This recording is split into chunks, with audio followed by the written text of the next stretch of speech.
LED টিভির যেহেতু দিন দিন চাহিদা বাড়তেছে, তাই সেই কথা মাথায় রেখে এলইডি টিভির প্রতিদিনই ভিডিও নিয়ে আসার চেষ্টা করতেছি।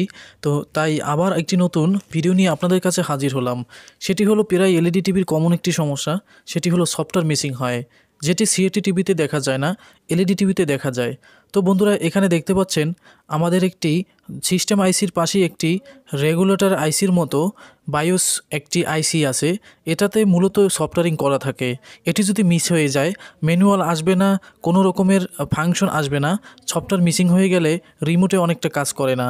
সে নিয়ে আজকে বিস্তারিত ভিডিও প্র্যাকটিক্যাল সহ আপনাদেরকে আজকে মনিটরে নিয়ে দেখাবো। তো বন্ধুরা, অনেকেই আছেন ভিডিও এত কষ্ট করে ভিডিও আমি তৈরি করি, কিন্তু আপনারা লাইক দেন না এবং ভিডিওটি টেনে টেনে দেখেন। এক্ষেত্রে আমাদের চ্যানেলে অনেক সমস্যা হয়। আশা করি ভিডিওটি A to Z দেখবেন। দেখতে পাচ্ছেন এখানে একটি মসফেট রয়েছে। তো এখানে মসফেটে আমাদের 12 ভোল্ট থাকতে হবে। এরপর দেখেন এখানে আমাদের জঙ্গলের পাশে একটি আইসি আছে, বায়োস আইসি। এখানে আমাদের 3.3 ভোল্ট থাকতে হবে। যদি আমাদের A to Z ভোল্টেজ থাকে, প্যানেলের ভোল্টেজটাও চেক করব। A to Z ভোল্টেজ যদি থাকে তাহলে আমাদের বুঝতে হবে যে সব সেকশন ভালো আছে, আমাদের সফটওয়্যারিং মিসিং হয়েছে। তো সফটওয়্যারিং মিসিং হলে কিভাবে আপনারা সফটওয়্যার করতে হয়, পিনড্রাইভ দিয়েও কীভাবে সফটওয়্যার করতে হয়, দুইটি পদ্ধতিতে করা যায়। আজকে আপনারা যে সফটওয়্যারের সমাধানটি করব সেটি হলো RT809। বন্ধুরা, RT809 এমন একটি ডিভাইস, এটা আপনি যে কোনো এলইডির যে সফটওয়্যার নেট থেকে কালেকশন না করলেও আপনি যে কোনো কিছু থেকে, টিভি থেকে আপনি ব্যাকআপ করে নিতে পারবেন। তো বন্ধুরা, এখন আপনাদেরকে দেখাচ্ছি। এই যে দেখেন সার্কিটটি। তো এই সার্কিটটি আমরা দুইটি মাধ্যমে, যেখানে আমাদের ইউএসবি পোর্ট থাকে, এটাতে ইউএসবি পোর্ট নাই, সে কারণে বায়োস দিয়ে আমরা ডিভাইসের মাধ্যমে ফ্ল্যাশ করব। এখানে দেখতে পাচ্ছেন স্কাইভিউ একটি মনিটর। এটাতে মূলত সব কিছু ভোল্টেজ ঠিক আছে, কিন্তু আমাদের এখানে যে মেইন যে সফটওয়্যারটি সেটি মিসিং। তো এটি আজকে ফ্ল্যাশ করব। স্কাইভিউ জায়গায় আমরা গিগাসনিকের একটি ফাইল লাগাবো। তো এইটি আমাদের হয় কিনা, ম্যাচিং হয় কিনা, সেটা আজকে আপনাদেরকে লাইভ দেখাবো।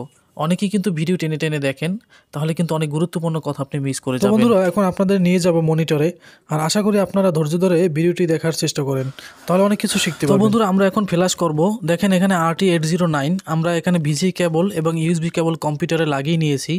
আবারও বলি, ফ্ল্যাশ কিন্তু দুই প্রকার করা যায়। একটি পিনড্রাইভ থেকে, যেখানে আপনার পিনড্রাইভ থাকবে না, সেটা দিয়ে আপনি কিন্তু পারবেন না। আর মূলত বায়োস ফ্ল্যাশ করলে ডিভাইস থেকে এত ভালো হয়, এটা মূলত সফটওয়্যার আপনি বিদ্যুৎ চলে যেতে পারে ফ্ল্যাশ করতে যেয়ে, সেক্ষেত্রে কোনো সমস্যা হয় না, ব্যাকআপ নেওয়া যায়।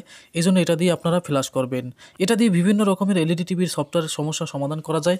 সামনে আরও ভিডিও আসবে। অবশ্যই আমার চ্যানেলটি থাকবেন, আর বেশি বেশি চ্যানেলটি শেয়ার করবেন। যত বেশি উৎসাহ দেবেন তত বেশি ভিডিও পাবেন। এটির জন্য আমরা RT809 একটি টোল আমরা ওপেন করলাম। তো এটা ডিসক্রিপশনে দেওয়ার চেষ্টা করব। তো এটা আমরা ওপেন করার পর বন্ধুরা, আমাদের কিন্তু এলইডি টিভিটিতে এখন বর্তমানে পাওয়ার দিলাম। পাওয়ার দিয়ে তারপর আমরা কেবলটি এখন প্রবেশ করব। এখানে দেখতেন অটো আইএসপি একটি অপশন আছে, এখানে আমরা ক্লিক করব। এখানে ক্লিক করলে দেখতে পাবেন আমাদের রেজাল্ট আসছে ওকে, মানে আমাদের ইনফরমেশনটি আমাদের যে ডিভাইস সেটাকে চলে গেছে। ইনফরমেশনটি ডিভাইসে চলে যাওয়ার সাথে সাথেই আমাদের যে কাজটি করতে হবে সেটি হলো, আমরা এখন বর্তমানে যেহেতু গিগাসনিক এখন এখানে লাগাবো, স্কাইভিউ ছিল, এখানে আমরা গিগাসনিক 17 ইঞ্চিটা লাগাবো। যদিও অতটা অ্যাডজাস্ট হবে না, তবে আপনারা অন্য এলইডিতে যদি আপনারা স্কাইভিউ অন্য মনিটর থাকে, সেখান থেকে আপনারা ব্যাকআপ করবেন। ব্যাকআপ কীভাবে করতে হয় সেটা বিস্তারিত সামনে ভিডিও দিব। আর ব্যাকআপ করে আপনারা এরকম হাজার হাজার এলইডি টিভিতে লাগাতে পারবেন, আবার নেট থেকে ডাউনলোড করাও যায়।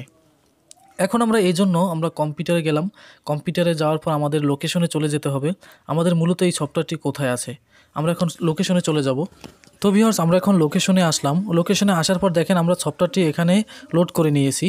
তো এখন আমরা লোড করে যেহেতু নিয়েছি, তার মানে এখন আমরা ডিটেলসটি চেক করব। এখানে দেখেন বুফার ব্লুয়ার, এখানে এই অপশনটিতে গেলে দেখছেন আমাদের এখানে হিজিবিজি অনেক কিছু দেখাচ্ছে। তো এগুলো মূলত আমাদের সফটওয়্যার মূলত এরকম আকারে থাকে, এইরকম একটি ছোট ছোট বিন্দু আকারে। যাই হোক, আমাদের সফটওয়্যারটি ঠিক আছে, বিন্দু না থাকলে বুঝবেন ঠিক নেই। তারপর আমরা রাইটে ক্লিক করলাম।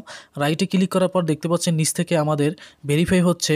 ভেরিফাইয়ের সাথে সাথে আমাদের যে সফটওয়্যারটি সেটি কিন্তু আমাদের লোড হচ্ছে এলইডি টিভি সার্কিটটিতে। তো আমরা এলইডি টিভি সার্কিটে যে স্কাইভিউর জায়গায় গিগাসনিক লাগাবো, আপনারা দেখতে পাচ্ছেন ওখানে একটি লোগো আছে। এখানে দেখতে পাচ্ছেন আমাদের স্কাইভিউ লোগো। তো দেখতে পাচ্ছেন আমাদের কিন্তু গিগাসনিক লেখা উঠছে। তো বন্ধুরা, এটা ছিল 17 ইঞ্চি। তো এখানে লেখা আছে, নিচে একটু ফলো করেন স্কাইভিউ, এ জায়গায় কিন্তু আমরা গিগাসনিক লাগাইছি। শুধু এই অল্প আমরা এই সফটওয়্যারটি যদি ম্যানেজ করতে না পারি, দেখেন আমরা যে কোনো একটি সফটওয়্যার লাগালেও হবে, কিন্তু চায়নারটা চায়নায় লাগাতে হবে, আবার ব্র্যান্ডের জায়গায় ব্র্যান্ডের। তো বন্ধুরা, আপনাদের সরাসরি আজকে এটি বিষয়টি আমি দেখাতে পারছি যে আমরা একটি ফাইল যদি না পাই, ডিভাইসের সাহায্যে কীভাবে অন্য একটি জায়গা থেকে আমি গিগাসনিক কপি করে এনে সেটা কিভাবে আমরা সেটিং করলাম। এরপরে আবার সামনে কিভাবে সেটিং করতে হয়, কীভাবে ব্যাকআপ করতে হয়, পুরোপুরি আপনাদেরকে ভিডিও দেওয়ার চেষ্টা করব। তো বন্ধুরা, এই ভিডিওটি যদি ভালো লাগে, এত কষ্টের বিনিময়ে আপনাদের কাছে শুধু লাইক চাই, আর ভিডিওটি A to Z দেখবেন, না হলে বন্ধুরা আমার সার্থকতা হবে না। ধন্যবাদ ভিডিওটি দেখার জন্য।